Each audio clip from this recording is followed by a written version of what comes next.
Hey guys, in this week's episode, we are talking about Guardians of the Galaxy Volume 3, but before that, we are talking about Jedi Survivor and our thoughts on the Super Mario Brothers movie. So join us!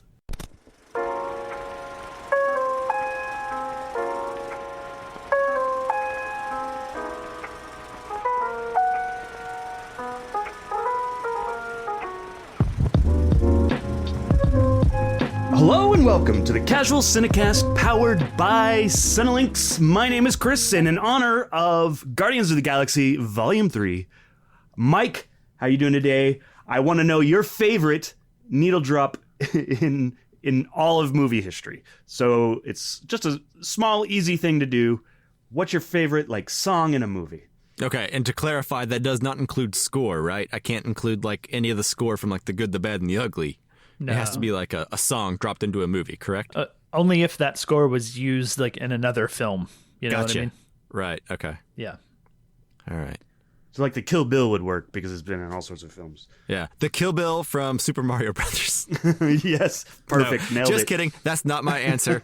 But to keep it on Tarantino, I would say I think it's got to be Girl, You'll Be a Woman Soon in Pulp Fiction. Yeah. I don't know why. It's just that whole scene has a cool vibe to it. Is that the scene where they're dancing? No, it's the scene where she's dancing and in the living room, Oh, okay, yeah. By herself. Mm-hmm. And he's in the bathroom. Yeah, talking himself out of not making a move on. Anyway, spoilers for Pulp Fiction. Yeah. Oh, also with this is Justin. I got distracted. What is your favorite needle drop? Well, first off, you don't want to ask how I'm doing? Well, I mean, No one it cares. depends on what your favorite needle drop is, and then I'll ask how you're doing. Okay. Just kidding, I do care. Well, Depending on the answer. Yeah, so I think this counts because I don't think this was an original song or piece written for this moment of the movie, but the "Save Me" from Amy Mann in Magnolia. Oh, yeah, that's a really good That one. is a good one. Yeah. I thought about Almost that any long of and those hard. from Magnolia are really good. Yeah. Yeah. Good, there's a good one. lot of I good like ones. that. Yeah. It's really hard to compete just because that was one of those things I saw that sort of changed how I thought about movies, I guess, or what movies could do, Yeah, there were several Boogie Nights ones that almost made my pick. Yeah. Paul Thomas Anderson's really good at that. Yeah. Anyway, Chris, what about yours? Well, how are you doing, Justin? Based on that answer, we'll figure out how you're doing. I'm doing well. Thank you so much for asking. Awesome. Good. My favorite needle drop, and this is weird because it doesn't necessarily stick out in my head, but Mad World in Donnie Darko. I really like that whole sequence is really cool with that song. And it's one of those where the song comes up. I don't remember it for the song. I remember it for the movie. Does that make sense? So, Sure. Yeah, of course. Yep. So that's my favorite. At least the one I came up with. I like it. Yeah. I like all three Yeah. Yeah, they're good. a lot. Me too. All right. And if this is your first time listening, normally we like to start off every episode in a section called News on the March, where we will talk about the film and TV, or in this case, video games, that we have been entertaining ourselves with since the last time we recorded. Then we move into our feature review. This week, we are talking Guardians of the Galaxy Volume 3. Yeah, and here on the Casual Cinecast, we put out a Casually Criterion episode just about every other week, every other episode, I guess is probably a better way to put it. And in that episode, what we do, we each pick a film before the episode, and we put it out on Twitter, and then we let you, the listener, you have a lot of power over the show. It's true. Choose what movie to watch. Now, I messed up a couple weeks ago and put the movie that wasn't in the Criterion Collection in there. That's on me. But you chose it still, and we ended up doing a different movie, but that one was on me. Don't worry, he was punished. Yeah, I was punished. I was flogged unnecessarily. I think the punishment was too extreme. But so But you won't do it again. I won't. No. But check out our last episode on Hiroshima Mon Amour. And then, Mike, why don't you tell us what we're going to do next? All right. So currently on Twitter, for a few more hours, there is a poll with the theme comedies. So we decided to have an uplifting Criterion episode for once. And Or at least lighthearted. Yeah, there we go. That was also a part of the requirement. Anyway, right now there's still a couple hours left, so it's not completely in the bag yet, but it looks like Arsenic and Old Lace is winning with 64%, which was my choice, so that's good. Sure. Followed by... My streak is over. I know. Followed by Mon Oncle, chosen by Chris with 27%, and then The Suitor, chosen by Justin with 9%. People just don't know, you know? It's the people that are wrong here. Well, the thing is, it's a pretty obscure movie. I think you knew the risks. I did, but It's the problem with putting the power in the people's hands, much like our democracy. Sometimes, you get a Trump, and sometimes you don't. get like the most popular thing that people have heard of. Yeah, sure. The thing that gets the most coverage. Why do you think actors always succeed when they run for politics, They know that person. That's true. Well, if we covered it, our podcast would put it on the map, I'm sure. Indeed. That's the goal. Yeah. They get the Casual Cinecast bump. That's right. Well, maybe next time we just do maybe soon we should just let each host choose just a random movie that they want us to do. No theme. No polls. We just Yeah, pick no a polls. movie that we want to do. Yeah, we can just insert one that everyone has to do, I don't know what you call that. There's a couple that I try to think up themes for, and I'm like, man, we should just, as opposed to picking a movie. If we could pick a movie, that'd be pretty awesome. There's a bunch that I'd want to pick. Like, how do we ever We get could to still put my out Winnipeg? polls, like each host could choose 3 movies, and then put them out in a poll. If we still want to. That's better. I think Yeah. that's different and better. Yeah, and then it's not just then the listener still maintains their power over us. Indeed. That way we don't have to drop that segment from this nice intro we've perfected. Yeah, Yeah, and we nailed it every streamlined, time. most importantly. Yeah. No fat in that thing at all anymore. Not at all. So I think that's a good place to move along. Please. Yeah. As Mike, or I guess Chris said, we put those polls up on our Twitter account, so that is the best place on social media. Follow us. We are at Casual Cinecast. You can message us on there too. You can email us at casualcinemedia@gmail.com. And then, of course, if you like the show, rate us on whatever platform you listen to podcasts on, and let us know that you enjoy it. All right. Please and thank you. And with that, let's move on. Okay. Let's do it. News on the march. You on the march!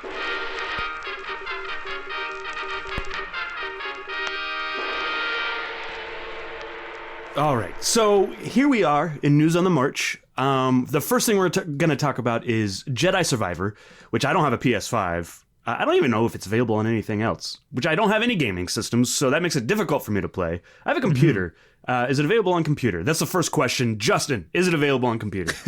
Yeah, it's available on PC, but it's pretty new, so I think you might need a fairly robust PC to play it. And I think there's been some issues with the PC release that maybe I've are heard there's ironed been out by some now. issues, but yeah. So I guess that rules me out. I haven't played it, so and I probably won't for a while. But let me ask Mike. Tell me about Jedi Survivor. What should I know? Go from there. Yeah. Thank goodness I'm here. Yeah, that was a close one. Okay. So, yeah, Jedi Survivor is like the sequel to Jedi Fallen Order, which came out, I don't know, like 2019, I believe. So it's been out for a minute. And that is basically a Star Wars game that is kind of like an Uncharted meets, I don't know, Star Wars, I guess. Meets like Dark Souls, right? Where it's like really hard combat and then a lot of climbing and puzzles. So yeah, it's one of those types of games, and I liked Fallen Order a lot. I thought it was pretty solid. It told a pretty standard but good Star Wars story. Mm-hmm. And so that's kind of, I haven't really thought about it, I guess, until the sequel started getting closer, and then I started getting more excited. And then the word of mouth started to get out with everyone talking about how good it was and how it was better than Fallen Order. And that excited me because, I liked Fallen Order okay, like I said, but there was room for it to get better. And so I got really excited and played it and now I've beaten it, and I gotta say that the word of mouth was correct. This is a significant improvement over what was already a very decent game. Nice. Yeah. It's a lot of fun, and it's a lot bigger than the first game, which is fun because it adds a lot of RPG type elements to the gameplay, which I'm a big sucker for. So it's not quite open world in the sense that like Red Dead Redemption or Grand Theft Auto or whatever is open world, but there's a lot to explore, basically. So yeah, Justin, what do you think of Jedi Survivor?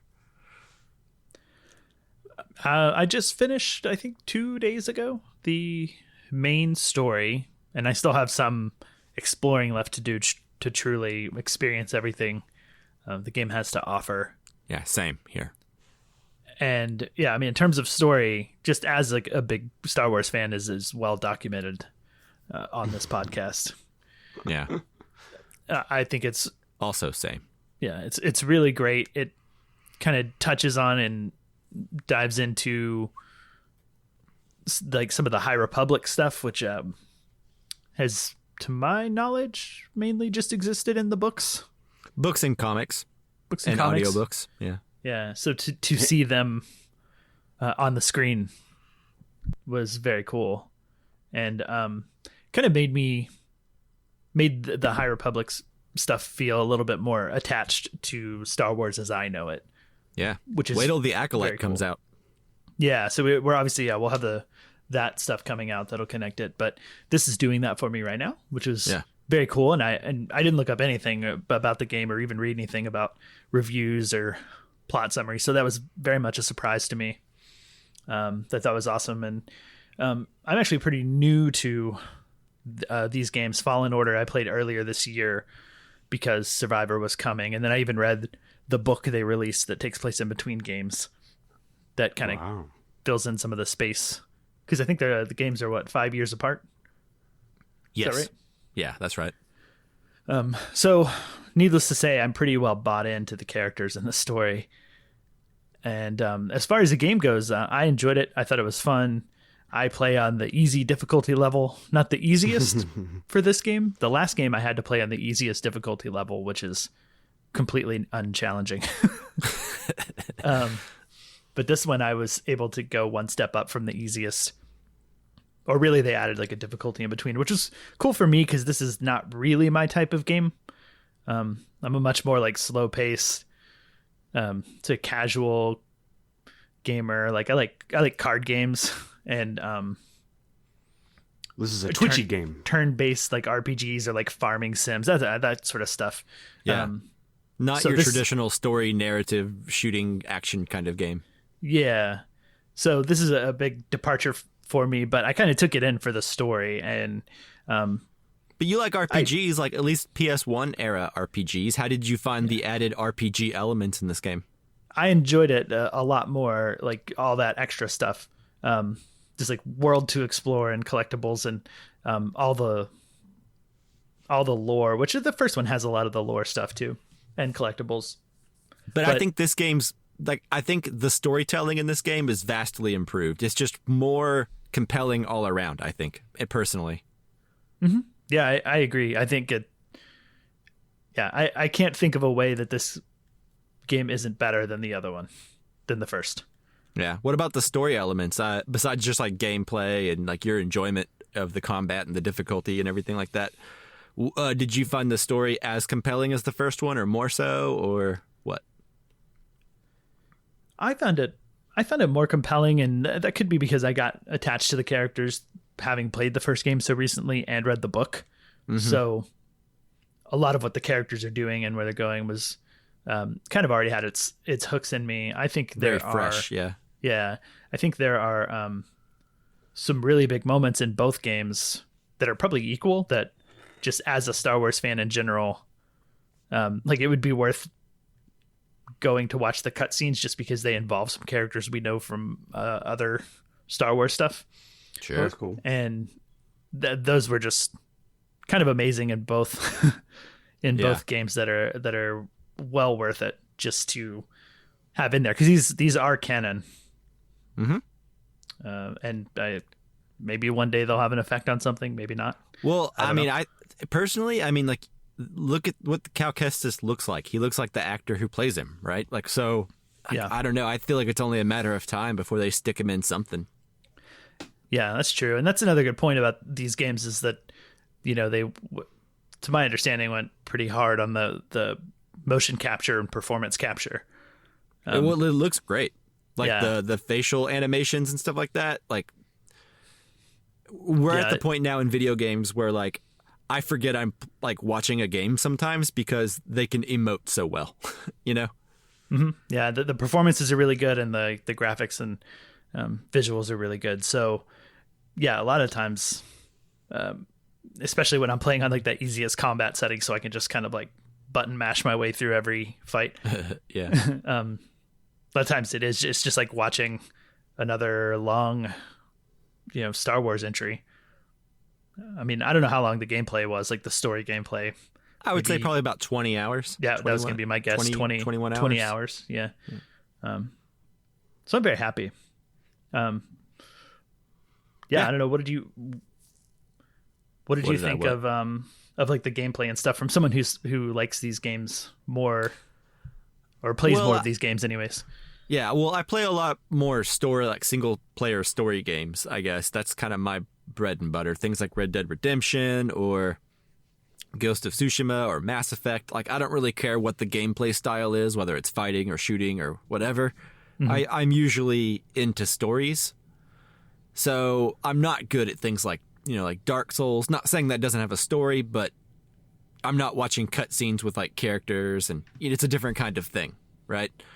And I'm not into Call of Duty or things like that. So I'm not the best at combat either. So I actually changed difficulty a few times. Like, I tried to play on normal as long as I could, but then sometimes I'd knock it down to Padawan just so I could get through a boss fight, Yeah. And so it wasn't always challenging, but whenever I wanted it to be challenging, it was super hard, right? And it was very rewarding whenever I could actually like best someone. And you know what? Maybe if I go back and do New Game Plus, like now that they give you that feature whenever the game's done, I think you can keep all your stuff. So it might be easier to do like a harder difficulty on New Game Plus whenever you have all the upgrades and whatnot, But yeah, I would think so. Anyways, but to answer your question, yeah, it was pretty good. It was a solid improvement, like, from the first one as well. Pretty much what you said earlier, which, like, there's not really any way that this game is not a vast improvement over its predecessor. But if you haven't played either one of them, then start at Fallen Order. There's a PS5 version of it you can download where they upgraded it. So, yeah, play through both of them is what I would recommend. Yeah, I pretty much specifically bought a PS5 for this game. Yeah, I didn't want to call you out for that on the podcast, but you did do that. Yeah, it was like, I was like, oh, wait till I get a PS5 and I'll play it at some point. And then it was like 2 days before release, and I just had the itch, and I knew I wanted to get one anyways, just because I also needed a 4K player for to tie this stuff back into it, what our podcast is actually about. Sure. For my Criterion you gotta collection. be able to enjoy those Criterion 4Ks that cost $50. Exactly. Yeah. So I have some, and I couldn't watch the 4K versions. Yeah. So I kind of needed one. So yeah, I don't own many 4K movies. Like, there's still some like ones that I would kill to have in 4K, like, There'll Be Blood or No Country for Old Men, or, some of my favorite movies, like even Lady and the Tramp. Yeah, exactly. But I do have all 4 that currently exist Indiana Jones movies, soon to be outdated box set. 2001: A Space Odyssey and Citizen Kane. Those are 2001 would be amazing. Those are like the 3 things I have. Nice. I have Apocalypse Now. Does it look good? Have you watched it? I haven't put it in yet. I bet it does. Yeah. I'm sure it does. But let's see. Criterion, I have Power of the Dog. I have Citizen Kane. I bet Power of the Dog Mulholland Drive. looks really good. Yeah. Mulholland Drive's not the prettiest movie, so I don't know how good. I threw in Citizen Kane and Power of the Dog the day that I got the PS5. Uh-huh. And boy, do they look good. I bet. Like, Because the thing is, like, even though I watched it in 4K, in quotations, on Netflix, their compression is horrible. So I bet the disc for Power of the Dog looks a lot better than streaming it.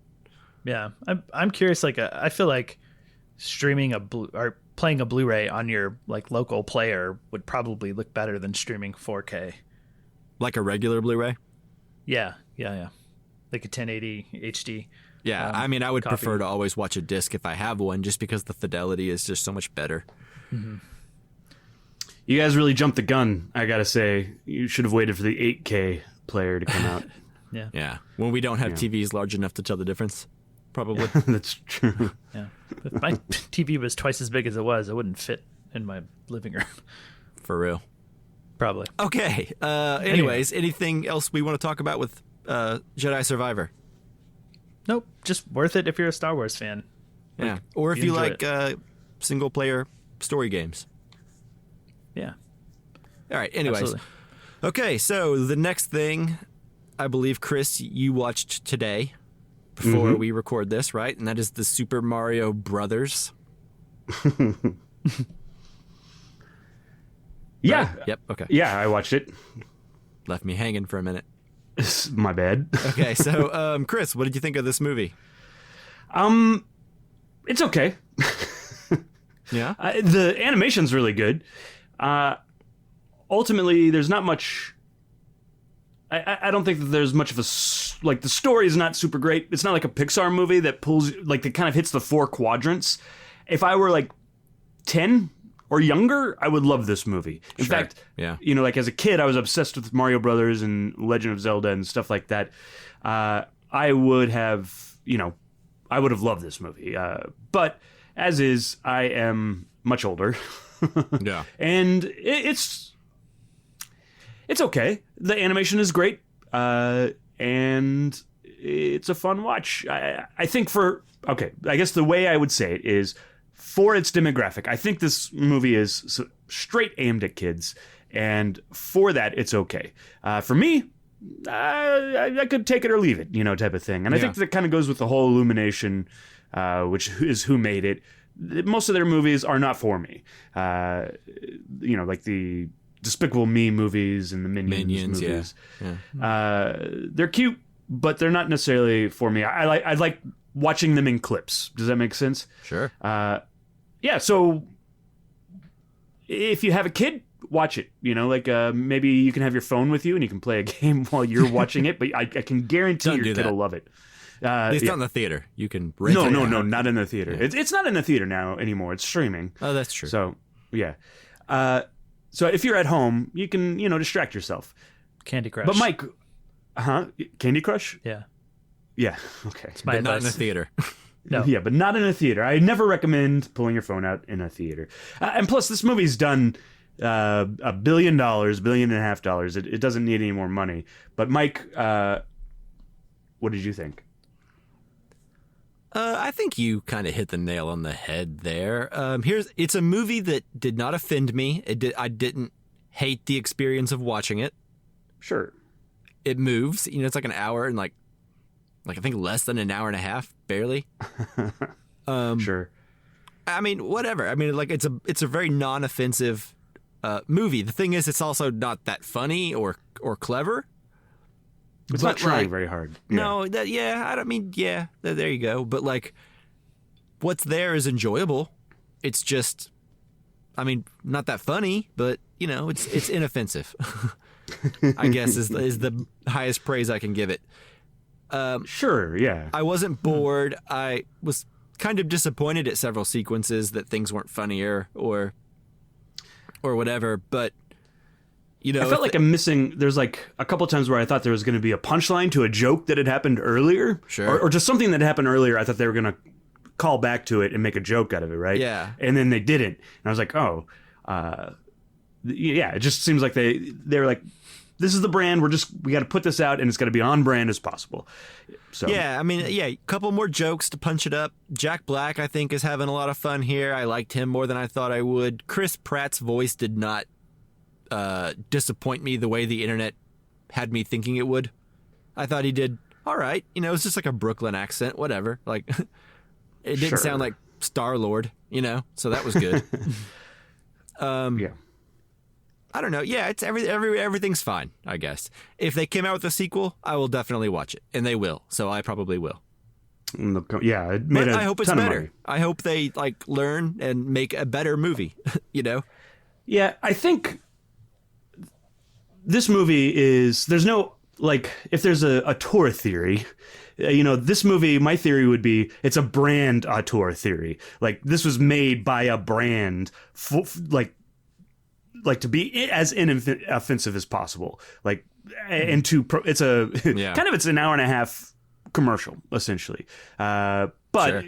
As that, it's not so bad. I would let my kid watch it. I mean, I've played Mario games my whole life, right? So there were several and they have times jokes where going to that, I fell into the trap of nostalgia where I was like, hey, it's that thing. Yeah, I there's the remember that music. game. Yeah. Yeah. There's a joke where they're like, there's an antique shop, and they're like, how does this work? And you got to blow into it first, making fun of the cartridges and stuff. So, it's not.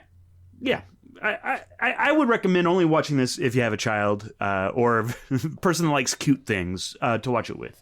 But other than that, you can skip it, I think, and you're not missing much. Yeah. Bummer.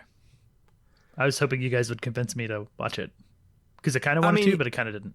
Here's the thing: if you just want something to watch, you won't have a bad time. I don't think. That's the thing. It's empty calories. If you played Mario games, you'll probably get a kick out of a couple of things here. I did. I was like, hey, the thing from Mario 2, or hey, I remember that suit from Mario 3, Yeah. Are there, this is a spoiler, I guess. Are there cat suits in Mario Brothers? Did I miss that somewhere? Yeah. There are cat suits? Yeah, there are cat suits now. Oh. I guess I checked out. And you stopped playing too soon. You've missed all the good stuff. Yeah. I knew everything you didn't like was just something you didn't get. Yeah, it just went over my head. Yeah. So let me play all the Mario Brothers games, and I'll get back you. to you next week. This movie recommended only for those with an in-depth, passionate knowledge of the Mario Brothers world. Sure. Fair enough. That might not be me. And honestly, I don't think you can find another podcast that'll cover Hiroshima Mon Amour one week, and then we talk about Super Mario Brothers, and we're going to talk about Guardians of the Galaxy. We have a breadth of diversity when it comes to talking about movies. We do not video game. Yeah, and Star Wars. Yeah, so we cover everything. Kind of. Yeah, in a way. In a way, yeah. When you think about it. All right. Anything else we want to talk about for Super Mario Brothers? It sounds like we neither recommend nor don't recommend it. I recommend it if you have a child. Yeah. It's a you do you kind of thing. Yeah, just whatever. Do what you want. I like it. All right. Anyways. Thanks, guys.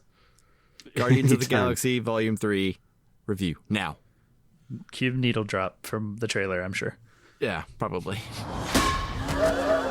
Come on, Drax. Seriously, dude? No! Ow!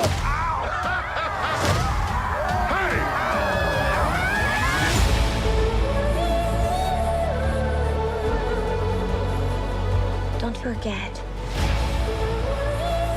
where we came from. We have been running our whole lives. Pete, I'm done running. All right, so as always with our newer films, we will be doing a spoiler-free section up front where we're going to just give our general thoughts on Guardians of the Galaxy Volume 3 without spoiling anything. And before we get into spoilers, we'll warn you, we'll play a bumper, give you plenty of time to pause the podcast, go watch the movie, come back, and finish listening. That's right. So Guardians of the Galaxy Volume 3 was directed by James Gunn. It stars Chris Pratt, Zoe Saldana, Dave Bautista, Chuck Uwuji, Palm Clementoff, I should have read these names, Karen Gillan, Bradley Cooper, and Vin Diesel. Yeah. The IMDb synopsis says, still reeling from the loss of Gamora, Peter Quill rallies his team to defend the universe and one of their own, a mission that could mean the end of the Guardians, if not successful. Yeah, that means we got to talk very spoiler aware because this synopsis doesn't want to give some stuff away. Yeah, I guess that's true. That happens very early in the movie. Yeah, this will be a very short non-spoiler section, so maybe just initial thoughts and then get into it because, yeah, the plot revolves around a thing they don't want to give away in that synopsis. So yeah, which happens, I think, 10 minutes into the movie. If that. Maybe less. Yeah. Yeah. I think at the end of the first needle drop. So after the credits. That's true. Anyways, that might have been a spoiler. Anyways, Justin, you just watched this. What is your relationship with the Guardians movies, and then what'd you think of this one? I've always enjoyed them. I enjoyed the first one a lot more than I expected because it was right in the heyday of when I experienced my Marvel fatigue. And then this came along in the middle of it and gave me something that, like, yeah, I enjoyed that. And my fatigue continued for a while after that. So, like, it took me a long time to get around to Volume 2. I didn't see that when it came out. But eventually I got to it, and I thought it was okay. I thought they missed the mark in some places on it. So this kind of my relationship was like one that I really enjoyed and another one that I thought was eh. And everything else, like, they're bits and pieces in other MCU movies and shows. I guess they're in shows. I don't know if they are. But their bits and other stuff has been good, and I've enjoyed them. I liked what they added to the Thor movies and the Avengers, Infinity War and Endgame. I enjoyed them in there. So, I mean, this one, I probably would have waited for this if we weren't doing it on the podcast, if I'm honest. Like, I wasn't super, super excited. But that said, I enjoyed this movie for the most part. I thought, like, there were some really creative sort of like sections and design of creatures, which I think is something that we've praised James Gunn for in relationship to his Suicide Squad movie and Peacemaker, the show. Yeah. So it seemed very consistent with, like, having interesting worlds and creatures and beings. So from that point, I thought it was really good. I think they took Drax, which was, I think, kind of the highlight for a lot of people, with the first movie, or at least for me, was one of my favorite parts. And, like, what they messed up with him in Volume 2, I feel like they kind of corrected that. I think he's back to being a little bit more aloof instead of just kind of mean. Yeah. So I thought that was a big improvement from there. I think, we talked about favorite needle drops earlier, and at a certain point I found myself slightly annoyed with the number of needle drops in this movie. Like, I feel like, I know it's kind of the thing because music is so important to Star-Lord, but Sure. At a certain point it felt like they kind of lost their impact on me. And, I agree that the soundtrack is not as good to this one as I think it was for Volume 1 and 2, in my opinion. Like, there's still several good songs, but I think the soundtrack was a massive step down. Personally speaking. Yeah. I think, I don't know. It felt like they lost their, like, usefulness because they just happened so often in this movie, But I mean, otherwise, the story was cool to me. It was interesting. It was more emotional, like, I was kind of surprised with how hard they went, like, from an emotional standpoint, like, I was like, I came here for, Drax not understanding a metaphor and snarky raccoon talk, and I got, like, emotional Pixar type stuff at points that really moved me and definitely got me super teared up and made me want to come home and hug my dog for an hour. So like, emotionally it really worked for me, and I thought, like, character wise it felt really, really good. And I just think it's overall it's entertaining. I feel like it's on par with Volume 1 for me. Nice. I really enjoyed it. And I think I've hit all my main points, so I'll toss it over to Chris. What are your thoughts? Thank you, Justin. Yeah, I'm How kind are of you, right on Chris? there. Yeah, so I kind of felt the same thing about the needle drops. Like at some point, whether it's good, you're right. You use it. This is volume 3 of a bunch of, it's volume 3 because it's about needle drops. Like he has a tape player and now it's a Zune and, it's moved on, right? So it's a TV show or a movie that's about needle drops essentially, right? Because it's so tied into Peter Quill. But at some point, you're right, it does lose its impact. And, like you're just like, okay, I get it. But what I will say, what I really liked is the environments. Coming off of something like Quantum Mania, these environments felt much more real, especially compared to Quantum Mania. They felt like they were actually in a place as opposed to, standing in a volume, And on top of that, those realities or the environments that they were in were inventive, things that I hadn't really thought of. This is a very gooey movie, or goopy movie. There's a lot of gooey, fun stuff to be had. There's also like some color that's popping off on the screen that I thought was really visually beautiful, interesting. So I think you're not wrong. This is close to, volume 1. Although I think volume 1 was such a surprise and it was so different from everything else that Marvel was doing at the time that it was a much bigger surprise, and I enjoyed it more because of that. Whereas, I feel like I know where we are with this one on the third one. In spoilers, we can get into some, like, maybe disappointments I had as to where it went. But, yeah, anyways. So, Mike, what did you think? Yeah, so I did mention earlier that the soundtrack didn't work for me as well, but I did like this movie overall, more than I liked Volume 2. I think Volume 1 is still the best one, but I do like this one the more like time passes. When I walked out of the theater, I was like, it's okay. It's about the same as Volume 2. But it kind of stayed with me. I've been thinking about it for a minute now, and I think it's pretty solid. I think it's one of the better MCU movies in a while. And I think the key to that is heart, right? Mm-hmm. This movie has a lot of heart. It also has a lot of James Gunn type humor, which is like, he pushes Marvel movies further than they typically get pushed, Sure. I think this movie's dark in a way that PG-13 movies haven't felt in a while, probably because of Marvel. Yeah.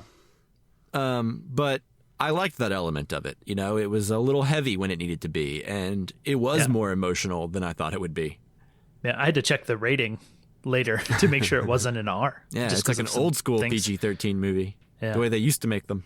Mm-hmm. So, I will say that, it's not perfect. I think the soundtrack is the biggest letdown for me, but there are a couple songs in there that I think really work great. I think the first and last songs are both really great. Where they're at in the movie, and they serve the right kind of mood. And I don't think it's a spoiler, but like this movie kind of opens on a very somber note. And I like that. It adds sort of like a heaviness to the movie from the very get-go. Sure. But yeah, it's a good closing of this chapter of the MCU. It feels very final in a lot of ways. So yeah, that's where I'm at. Should we get into spoilers now? Yeah. I mean, we can't really say much more. Yeah, I don't think so. So there we go. 3 recommends. All right, spoilers starting now. No, I guess Rosebud is just a piece in a jigsaw puzzle. Any orange cigarettes you got up there? I'll tell you all about it. Things are going to start happening to me now. And here we go. Okay, Chris, now that we are in spoilers, you wanted to talk about some things that you were disappointed in? Well, I mean, disappointed, nitpicky, I guess, is more the word for it. You know, they talk about this being like you just read the synopsis. Like, it's the end of the Guardians of the Galaxy as we know it if they don't succeed. Well, I would argue that if they do succeed, it's probably the end of the Guardians of the Galaxy as well. But I kind of wish there was a little bit more finality to it. I know this is part of a bigger machine, and we want some of those actors to be around, or like you want to be able to use them if you can. But I think there might have been a little bit more. James Gunn was held back by the massive machine that is Marvel. You know, like from making a movie that could have been really impactful. You know, like say Star-Lord had died. Like for a second, I thought maybe he was going to. You know, which I should have not. I don't know. I would by. argue the ending he gets here is more impactful than if he just died. Going back to see his grandpa, like he was in the first scene of the whole movie, right? Yeah, which you know, that is, It's impactful. Those things are interesting. Way. I don't know. I think I really wish you wish someone would have died, maybe. Yeah, or more finality to it than what we had. Like now, this is more like everybody's waiting in the wings, you know. Whereas, like, I wish there had been something that changed. I don't know, a little bit more of a change. Everyone's taking a break, basically. Everyone's taking a long-needed break. Right, and also I would argue that the movie says something, though. Right, like, for example, the Gamora storyline. Right, I was always wondering after Endgame and Infinity War and Endgame happened. I was always wondering how Guardians of the Galaxy Volume 3 was going to work because of what they did with Gamora, which I guess spoilers for that movie, but if you're watching or you're listening to a Guardians 3, then I think that ship has sailed, right? Yeah. But Gamora dies, and then the Gamora that currently exists in the universe now is a different Gamora from like a couple years in the past or something like that. She never knew Peter Quill. Right, so they never had that relationship. She doesn't have the memories of falling in love, etc. And while that is an absurd storyline and it's very comic booky, sure, what it really is saying is that, you know, sometimes there comes a point in your life where someone that you love and care for very dearly, no matter what you do or what you say, they have to leave your life. You have to say goodbye. You have to move on to a new chapter of your life. Sure. And I thought that was very poignant in the movie. Yeah, I liked the moment that we got with her with the Ravagers at the very end. Right, like we saw that she was happy. Yeah. She'd moved on to a different family. Well, I mean, she had never really known the Guardians of the Galaxy. But as far as Peter family. Quill's concerned, yes, it's a breakup. It's a death. Yeah. It's whatever. But you have to, maybe closer to a breakup. You have to accept that she is happier than you could ever make her now, and she's just not interested anymore. You got to let it go. Yeah, and like, I don't know. I've never seen a Marvel movie say that. You know, that's good. Sure. There's some heavy concepts and ideas like that in this, which we can get into more. I don't want to take you off topic right now. No, that was it. Justin, speak up. What else do you think? What else did you dig as far as that like heavier stuff? Well, I mean, pretty clearly inserting a stand-in for the Christian God as our villain feels bold. Right. Maybe that's because I live in Texas that feels more bold. Well, to me. it's just like deep enough for the people who would get offended to not get it. Is it though? I mean, I guess that's kind of why I feel it's a bold, universe because where it's so Thor obvious. is called a god. You know? Yes, that's true. And it's more the analogy. Yeah, he calls himself a god, but more so like him trying to create a perfect world, and then when it's too crime ridden and too tries again, full of things he doesn't like, he blows it up to start and is going to start over with new beings. Yeah, which is what I'm saying literally is Noah's flood thing, right? Right. No, that's I totally. You're 100% right. But I'm saying the people who would get offended probably don't get it. I didn't attach this to a Christian. I didn't attach it necessarily to the Christian God. I see the analogy, but when I was watching it, I did not think that, but sure. It's, it works. Maybe it's just me, but it's all I could think about. Like, I guess you're probably right that certain people wouldn't put that together. It's just really, to me, it's like, it's so on the nose that it's like basically saying like, the God that did that is pretty villainous. Sure. Yeah. If you believe in that. Real Old Testament kind of God. Yeah. So I found that to be pretty heavy as well, you know? Sure. Yeah, absolutely. And then obviously, pretty much everything that happens with Rocket is pretty heavy, man. right? Yeah. That was, yeah. Yeah. Like I can't remember if they throw in any humor when they're kind of in their cage and becoming friends, you know, and naming Other themselves. than like, they're naming themselves Floor and Teefs. Yeah. They were there just was none of super it cute. landed because I was Yeah. just heartbroken. Yeah, I was just like, God, Immensely. what's wrong with that rabbit? Where's that rabbit's mouth? Yeah. Yeah. And like, you know, I just wanted to love the rabbit, even though I was like, it's okay that you don't have a mouth. You got a metal mouth. I just come home with me. You know, like I'll treat you well. Yeah. Yeah. My girlfriend, that stuff did not sit well with her at all. She felt Sure, like it was yeah. really dark and kind of left her feeling uneasy at the end because of like the animal body horror element of it all. Sure. yeah. Well, there's a part of me that tries to figure out in what world doing that to a rabbit is potentially creating a perfect being. Yeah, right. I'm like, what? Yeah. Why is that a possibility? Yeah, that must have been like step one in experimentation with creatures because that's not even close to Yeah. where So he's trying to get. So that's like a little, and I get it. You want to make like weird, creepy, bizarre designs. Well, didn't he for say he was aesthetic. messing mainly with their brains? Like, I feel Yeah. like that. Maybe I don't remember. It's been a minute. Yeah. I think with Rocket, mainly he wanted his brain because he's like, we created him. Out of all these things that we've created, he's the first one to come up with an original thought. And so right. he Invent wanted his something. brain. Yeah. Yeah. Yeah, that was, I mean, at least like on a personal level, you know, our oldest dog was like a rescue and came from like a literal like puppy mill where they were in cages all the time and being, you know, exploited. And so like I said, that's like, I wanted to come home. I wanted to leave the theater multiple times, just like right in the middle of the movie. I'm like, I need to go hug my dog. Yep. Yeah. So that was probably, I think that might be the heaviest thing I can think of in a Marvel movie. Yeah. Did you think for a minute that Rocket was going to stay dead? Yeah, I did. Yeah, I did too. I was like, damn, they're really going for it. Like, Yeah.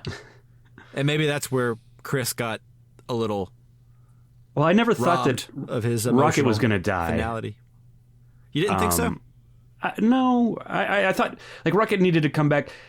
I thought like something would happen with like Quill or something like that would, you know, kind of end it or end the Guardians in its current form. And I guess they did end in their current form, but they can always get back together still, right? Yeah. You know, so I don't know. I think the thing as a person who's watched a lot of movies and understands like how movies and especially like the superhero movies generally work as plots, like I can understand not having the expectation that he would die because it's got to be more surprising. If someone's going to die, it's got to be more surprising, right? And Yeah. a bit more shocking than Yeah. we watch him dying for a whole movie and then he dies at the end. It's like not Sure. very twisty. That's yeah. So I can understand not having that expectation, but I think they did so much groundwork with him and was it Otter, Yeah. or Can't remember whatever her name. Lila, I believe. Yeah, it there was. you go. They Linda did so Cardellini. much. Yeah, they did Oh, so yeah. much groundwork Huh. with them and like building them up and establishing them that while it was dark when he was in the sort of like afterglow, afterlife, going towards the light sort of thing and talking, it felt satisfying and good that he was seeing them again Yeah. and getting to have that Reunion? closure Yeah. and reunion, apologize, you know, and that catharsis. And I mean, that was one of the things I think the movie did really well too, was if he had died, it would have been bittersweet. Mm-hmm. And in the moment, it was very bittersweet. Sure. Yeah. But as it stands, Rocket's the new leader. But yeah, I mean, I agree. Like, I'm sure in the next Avengers movie, like, Rocket will swing down to Earth and be like, "Yo, hop in, Star-Lord. We gotta go do Avengers stuff." You know, I'm sure it will continue on in some way, but it won't be James Gunn. You know, most likely. He seems like he's going to be a very busy man soon, directing Superman, which is a weird pairing. And, we'll talk about overseeing that later, I'm sure. the entirety of whatever he's planning with the DC universe or whatever it's called. The DCU. Yeah. I just want Peacemaker season 2. I don't care about Yeah, please, just give me that. Yeah.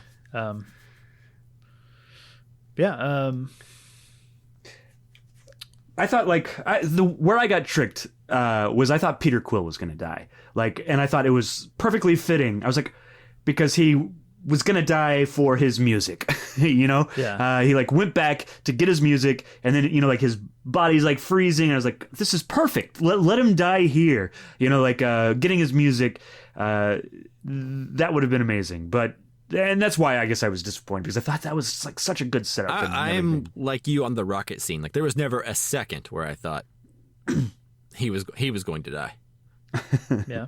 I thought it would be one of these, I thought it may be like a Dave Bautista, because, he says he's wanted out, I don't know. I thought it might be Rocket for a minute, but I don't know. I never believed anyone else was any life-ending danger. Yeah, I think as the seconds ticked on with him floating out there and getting more deformed, I started to believe more and more. It just went on for long enough where I was like, oh, they're going to do this. And that made me happy, or excited. I can't believe I'm going to see something.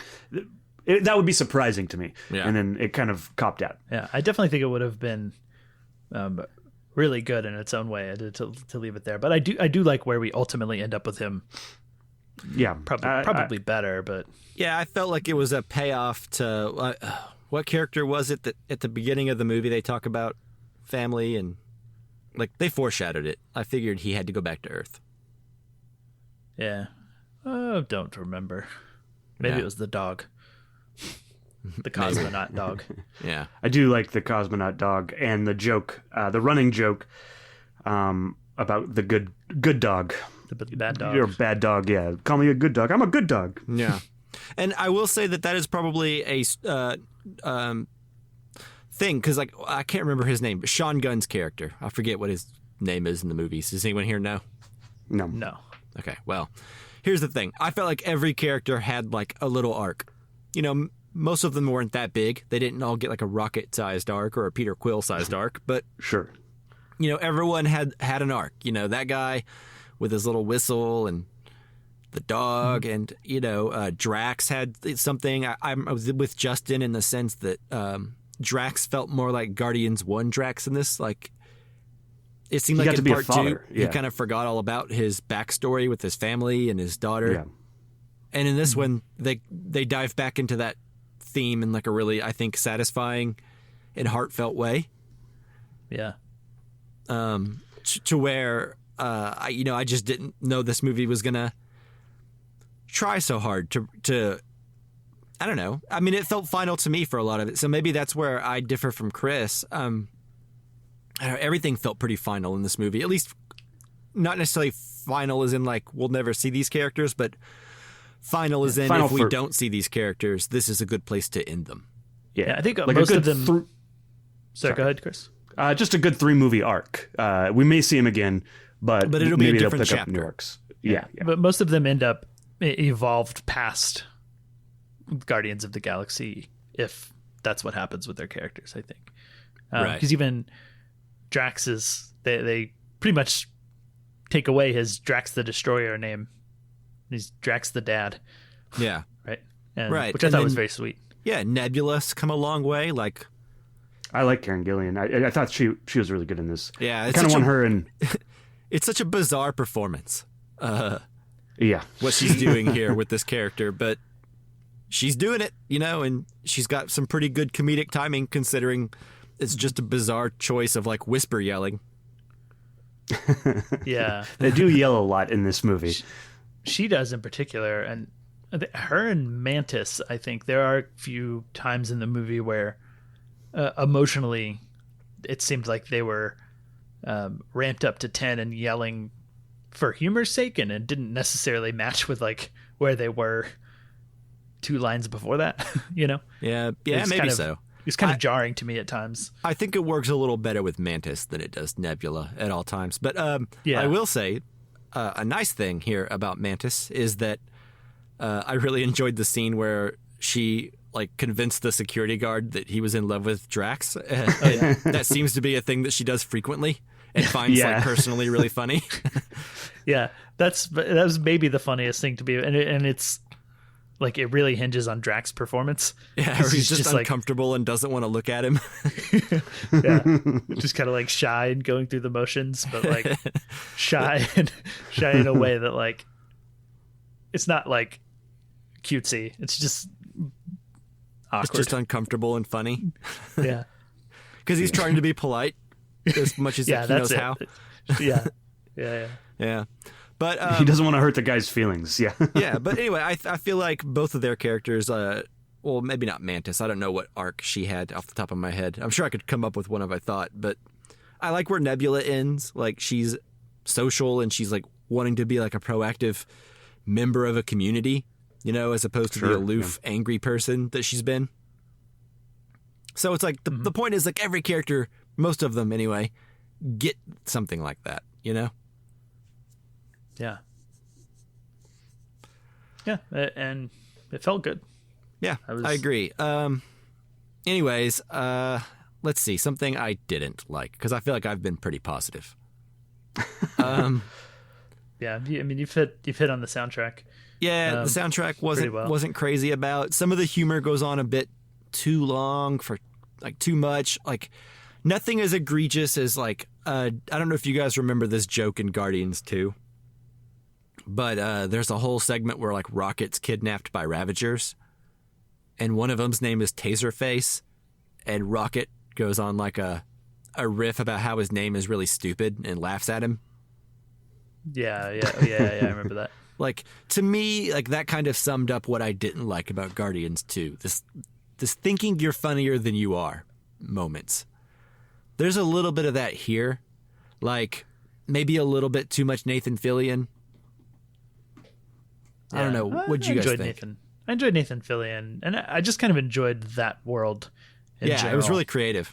There's part of me that was sad when I remembered that was just like stop one on our mission. Right. Yeah, let's hang out here more. Yeah. But maybe they milked it all. I did like how Nathan Fillion was always ready to like hate on that one dude who works with him. Like with anybody that will listen. Yeah, he's like, I know just what that's like. Yeah, he's like, I got one of those myself. Yeah, he does it like twice. And one time his legs are barely even called for. Yeah. It's fun. I don't know that I expect that much from Marvel movies anymore necessarily, but I think this one exceeded my expectations, is what I would say. Yeah. In terms of like dark, creepy vibes, the planet with the beings, that was pretty like it's not like cringy, it's just like uncomfortable. Oh, like all the weird bat people and stuff, like the animal people. Yeah, like the animal people in their little suburbs. It was like a really cool amount of creepy to me. I don't know, it made me think of David Lynch. Yeah, I thought of the 90s version of the Island of Dr. Moreau. Yeah, it had those. Or like the rabbits in David Lynch. Yeah. Yeah, I see the rabbits mixed with like Blue Velvet or something, like the opening. Yeah, that was wild. And to put it in the dark side, and I don't know that I really put a lot of thought into it, but they do all die. A whole planet worth of a lot of creatures die. In this movie. Yeah. And I'm complaining about Peter Quill not dying. So, I guess it was pretty dark. A whole genocide happening. Yeah. I guess that happens a lot in Marvel movies, though. Okay, here's a complaint that I had. The Gold People and Adam Warlock. Yeah, Adam Warlock. Like, give that guy more to do. Yeah. He felt like an afterthought, which is weird because he was set up at the end of Guardians 2. So whenever he first popped up on the screen, I was like, all right, cool, yeah, here we go. It's that thing paying off. And then by the end of the movie, I'm like, did it pay off? I don't know. Man, I mean, he saved Star-Lord. Yeah, that's true. But like, I don't know. Like the actor's delivery of everything was really good. Like, I like that actor. Mm-hmm. Me too. I hope that going forward in the MCU, and I'm sure he'll be back and he'll be doing something, but like, give that guy more to do, you know? Yeah, that might be one of those things, not as egregious as in like Black Panther and stuff, but like where the character is seeded in for movies further down the road. I know Adam Warlock is a very popular character, or like he's supposed to be very powerful as well. And specifically, you're referring to Black Panther 2, right? Yeah, Black Panther 2. I agree. There's a whole inserted other characters introduction in that movie that should have gone. It should have just been cut from the movie. Yeah, but they have to set up stuff for their TV show or whatever it is that's coming at the expense of the movie. He just kind of leaves and then reinserts himself when it's important and doesn't carry enough. Like, it feels like there were maybe some things that hit the cutting room floor, or they had to weave him in to satisfy what they set up in Volume 2 and then let him leave the movie for a while. Sure. And then come back to be there at the end. So now he's set up going forward. Yeah. I don't know. Yeah, I agree. It felt underserved. Yeah. And that's the thing, is like, we also know that there's going to be a continuation of a lot of these characters. So it's one of those things where it's hard to be too mad at it, I guess, because... Well, it's like an episode of TV. You know, like, oh, this isn't completely set up. Well, there's another episode coming. So hopefully it'll pay off later on down the road. Right. And hopefully it also doesn't detract too much from the movie that we are currently watching. And in my opinion, it's not as egregious as it has been in the past. Sure. Yeah. Like, I remember in Avengers 2, the way they set up Vision. And he's just like a character walking around at the end. And at the time, we're like, what is this thing? Are we not going to talk about this thing more? And then, obviously, down the road, it pays off because we get a lot of Vision. But I or remember Iron at the Man time, 2. I was like, what is happening here? Yeah. There's a lot of that, in this series of movies. But, yeah. We didn't talk about Groot much. I don't think he had a lot emotional. I mean, other than being concerned for Rocket. Sure. Do you really think he said, I love you guys, or is that just what they hear once they start to understand? So it was kind of like Gamora understanding in the way everyone else does, you know? Yeah, I took it as like, everyone, us being in on everyone understanding now that maybe Gamora did, or just us as an audience can understand him more. Sure. At least understand that simple of a moment and emotion, because I specifically, my eyes darted to Gamora to see if she reacted like, oh wow, because that was kind of a big thing for her, and throughout the movie was why does he keep saying the same thing? Right. I don't understand. So naturally, if he suddenly said something different, it would have gotten a reaction, and she does not respond to it. So I very much am in the camp, and I'm also way overthinking that moment as well and overanalyzing it, but I'm definitely in the camp that it was metaphorical. All right, Chris, what do you think? I think by the end she understands. She understands him out on the balcony, doesn't she? Yeah. I don't know. I don't remember specifically. It's been a couple of weeks since I've seen this. But the "I love you" moment, I don't necessarily remember right off the top of my head. Awesome. It's when they're all like hugging. Okay, at the end. Yeah, towards the end. Yeah. So. Yeah. What were the after credit scenes again? I know one of them's Peter Quill with his grandpa eating cereal. Yep. What was the other one? Complaining about someone mowing their yard. Yeah. And then the other one was kind of the new Guardians. It was like Rocket and the gold guy and one of the kids. And then Groot. Yeah. And Whistle Spearman, I think. Oh yeah. And there was like a bunch of creatures, like just a huge bunch of creatures, like like a stampeding. Yeah. And they were getting ready to, I don't know, murder them or something. I don't know. Yeah. Seems like nothing was learned about animals in this movie. Yeah. by the end with that stinger. I was like, oh, they're gonna kill a bunch of wild animals. That's cool. Yeah. I don't think we can praise Jedi Survivor and the Jedi series and then make fun of the choice of killing animals in the same episode. That's true. But you can also ride them in the new Jedi Survivor game too, so you don't kill all of them. That's true. There's like 3, I think, that I can think of that you don't Everything kill. else, though, is evil. Yep. All right. That sounds like we are done with Guardians of the it Galaxy does sound like Volume that, 3. doesn't it? One last thing. What did you guys think of the first use of the word fuck in the Marvel Cinematic Universe? Oh. Not as impactful as I would have thought before I saw the movie, but... It was a little anticlimactic after everybody was like, oh, they used the F word in here. Yeah. Yeah. I thought it was funny. Yeah, the scene itself was funny. Yeah, where she doesn't understand a car door. And he's like, push the button, and she starts pushing the lock because it's a circle. Yeah. I mean, maybe like you would hope that it would be something more impactful, but as just a funny line, it worked well enough for me and surprised me. Yep. Do you think they were setting up the one day Peter Quill and Nebula will be an item? I think that's the next logical choice if they continue down the road, you know? Yeah, maybe. I thought that was funny. Yeah. It's like I just never noticed how black your eyes are. Yeah. My father made these eyes. Yeah. Like as torture. Like why are you calling Yeah. I like how Thanos' presence remains long after he's defeated. Sure. Yeah. In the sense that he was he was like her dad. Yeah. He was just like a dick. Anyways. All right. Bad dads. Yep. Except Drax. Yeah. Well, he may be a bad dad. We don't really know, but we know he likes being a dad. It's true. He can do a mean monkey impression. Yeah. That's true. And he likes to dance, which I wouldn't have assumed. No. All right. Now are we done? I think so. Yeah, for sure. So with that, thank you, listeners, so much for listening. Of course, as always, thanks to Jake Wagner-Russell for doing our intro and outro music. If you want to hear more of his music, you can go to soundcloud.com/bopscotch.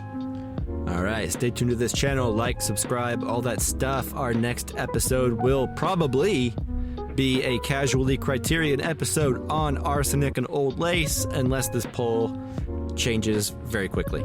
So... Yeah. Suitor's gonna make a mad sprint in there. Yeah. Just depends on how many accounts I can create quickly. Yeah. But by the time you're listening to this, it's done. So. Yeah. All right, guys. Thanks you so much for listening. I'm looking forward to Arsenic and Old Lace, but we will see you next time. Bye.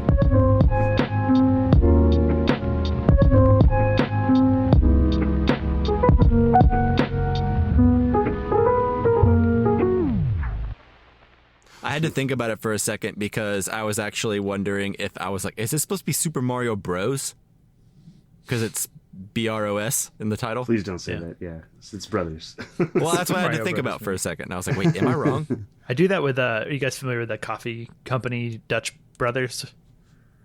But it's it's like a Starbucks, except there's no inside. Like you just walk up to the window or go through the drive-through and order. It's like always really small. Sounds efficient. Yeah. But I never know whether to call it Dutch Bros or Dutch Brothers. So Yeah. I just alternate. All right. Gold. You should put that little bit at the end.